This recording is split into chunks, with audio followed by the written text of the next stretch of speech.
Odavno je poznato da pitka voda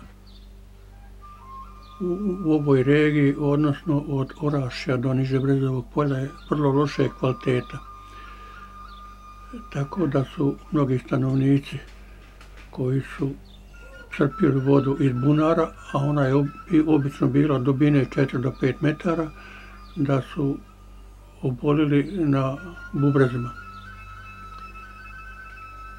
Brčko je, tako da je i u doba Austro-Ugarske, koja je došla u ove krajeve 1878. godine, među prioritetnim zadacima je bio i taj da se pronađe neki dobar izvor pitke vode koji bi bio dobro kvaliteta. Tako su našli neki izvor koji je bio u blizini Zovika, koji bi u ono vrijeme mogao da zadovolji potrebe za ovog grada.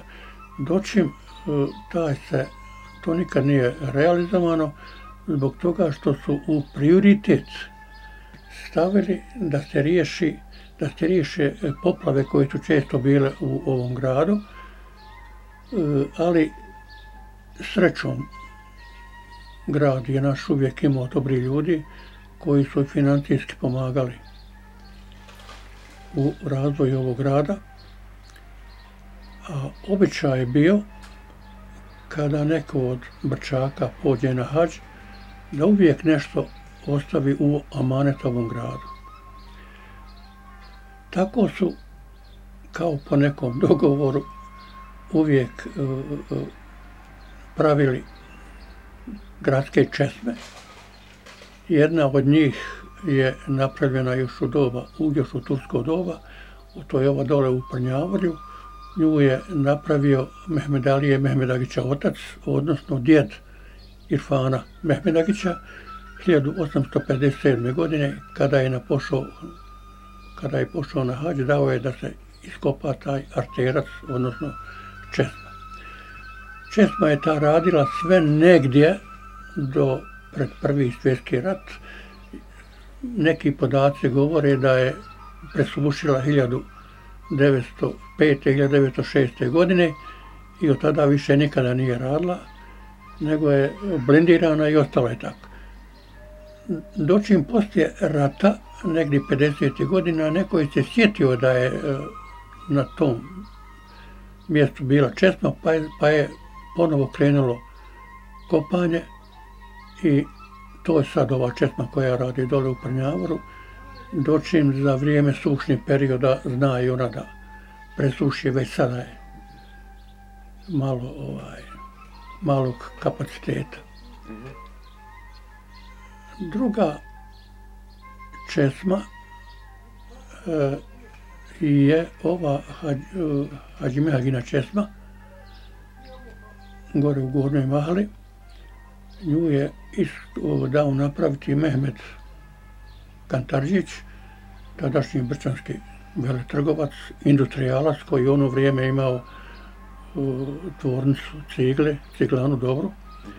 Imao je jako veliku fabriku za preradu šljive, koja je bila smještena na prostoru današnje Buvlje pijace. Poslije rata je ta fabrika i dimnjak je srušen kada je Velma pravila svoje upravne zgrade i garaže. Mehmed Kantardžić je iskopao, napravio česmu u blizini svoje kuće, onda kada je pošao na hadž. Dočim, kada se vratio sa hadža, u to vrijeme, boga mi, putovanje je znalo trajati 5, 6 pa i 7 mjeseci, godina dana. Kada je se vratio sa hadža, napravio je još jednu česmu. To je ona pred bolnicom.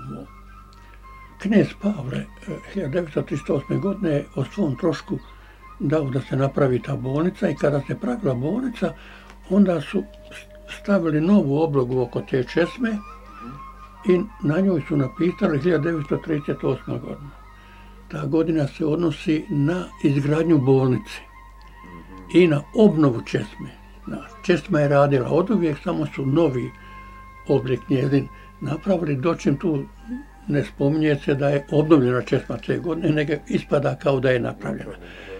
Te dvije česme, Kantardžićeve, Brčaci su zvali čabenske česme. Čaba, meka. Da. Stariji ljudi. Još ima njih koji te zovu čabenske česme. Novije generacije ove Brčaka koji su znali su tu česmu zvati knezova česma. Kao da je knez Pavle napravio. To nije istina.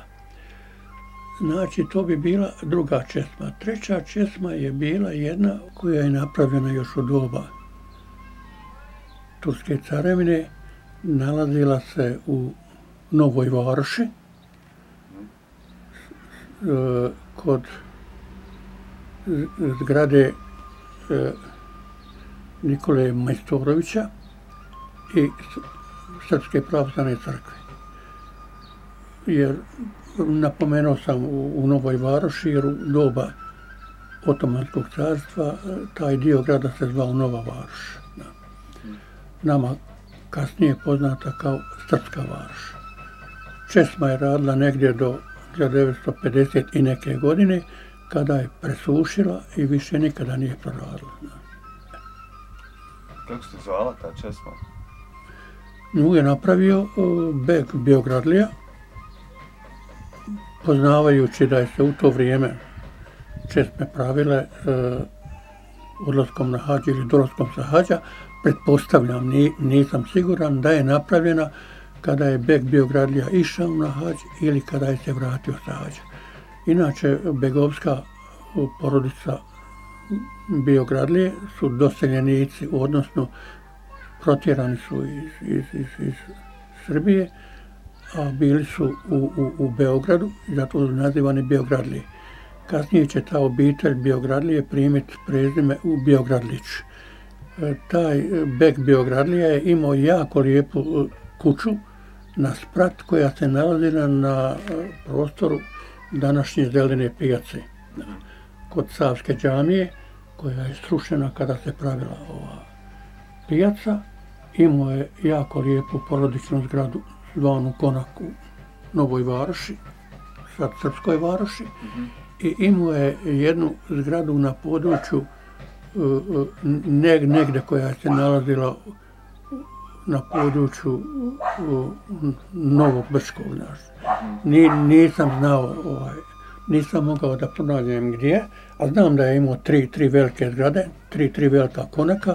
Raspitivao sam se kod rahmetli Fuada Biogradlića i njegovog brata i sestre, dočim i oni nisu imali predstavu gdje se taj treći konak nalazio.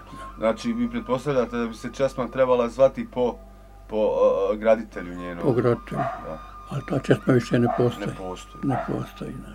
Dočim, raritet je jedna česma, ova novija generacija Brčaka se toga ne sjeća, mi stariji znamo, bila između zgrade sindikata, radničkog doma i mosta. Ono stubište koje ima pa vodi dole, bila je jedna zidana česma. Zid je bio 1,5 sa 1,5, visine skoro 2 metra. I imala je cijev, mislim da je presjek bio oko 10 cm sa klapnom, pod uglom od 45 stepeni. Kako je došlo do te česme? Kada je se počeo praviti Brčanski most, prvo su geometri izašli, geodezi, pa je vršena drenaža zemljišta i ispitivanje terena. I geodezi su tu, kad su bušili rupu, naišli su na jedan veliki i jak mlaz vode. Voda je izuzetno dobro kvaliteta bila, jako studena.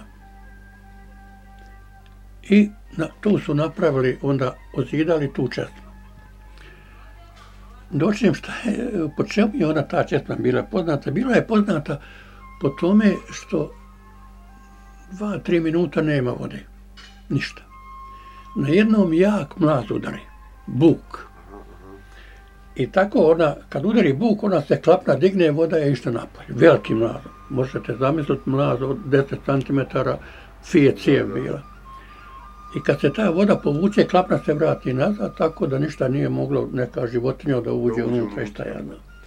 gore je na otvor bio jedan okrugla ploča pa je se mogla dići. Tu četku su Slavonci zvali Potajnica. Da. Iz Gunje su dolazili sa buradima, sa kolima, sipali tu vodu, bilo je slučajeva da su dolazili iz Rajeva sela, iz Račinovaca.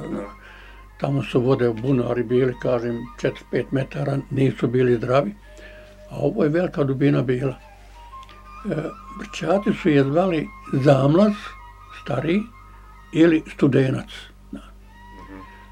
Obzirom da je pozadi ovog radničkog doma bila pijaca Bostana, gdje se Bostan prodavao lubenice, onda su Brčati znali i ovi namjernici, putnici uzmu lubenicu pa donesu tu taj Studenac pa puste i stave ispod te cijevi i za par minuta lubenica bude hladna. Kako su se ljudi znali nakupiti tu njih više i neko je se dosjetio, onda uzmu vreću, 4-5 lubenica, zavežu špagu, onaj gore otvor pa puste unutra. Dočim to se komunalcima nije svidjelo, pa su onda na kraju to hakali im pa su stavili katanac naš. To su te bile brčanske česme.